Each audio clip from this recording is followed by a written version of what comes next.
नमस्कार, आवाज इंडिया में आप सभी का स्वागत है। मैं हूं सीमा। महाराष्ट्र विधानसभा में मुख्यमंत्री देवेंद्र फडणवीस ने अनुसूचित जाति आरक्षण पर बड़ा बयान दिया है। उन्होंने स्पष्ट किया है कि केवल हिंदू, बौद्ध और सिख धर्म के लोगों को ही अनुसूचित जाति का आरक्षण मिलेगा। अन्य किसी धर्म में जाकर अगर किसी ने एससी प्रमाण पत्र का लाभ लिया तो ऐसे सभी प्रमाण पत्र रद्द किए जाएंगे। फडणवीस ने कहा है कि सुप्रीम कोर्ट ने 26 नवंबर 2024 को दिए गए अपने फैसले में यही बात स्पष्ट की थी। मुख्यमंत्री ने यह भी कहा है कि अगर किसी ने फर्जी एससी प्रमाण पत्र के जरिए नौकरी या सरकारी लाभ हासिल करा तो उससे राशि की वसूली की जाएगी और उस पर कार्रवाई होगी।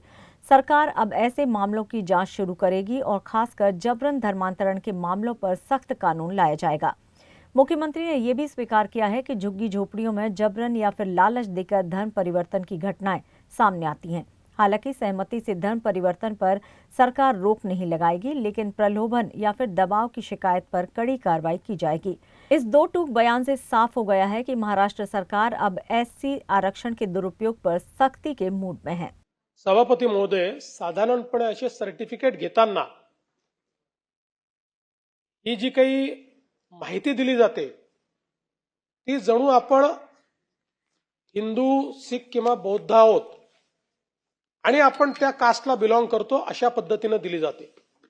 आणि याच्यामध्ये व्हॅलिडिटी देताना नॉर्मली काय पाहिलं जातं तर ब्लड लाईन मध्ये अन्य कोणाला सर्टिफिकेट आहे का हे पाहिलं जातं।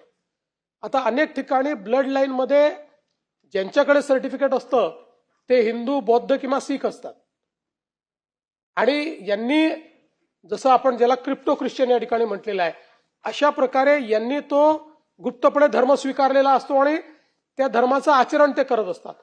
त्यामुळे आता जे काही आपल्या व्हॅलिडिटी कमिटीचे लोक आहेत यांच्याकडे हे कागदपत्र आणि याच्या व्यतिरिक्त एक स्पॉट व्हिजिट, या स्पॉट व्हिजिट मध्ये जर त्यांना असं लक्षात आलं की या ठिकाणी वेगळ्या पद्धतीने रिलिजन प्रोफेस होते तर त्यांना तो अधिकार आहे आणि ते त्यांनी केलं पाहिजे।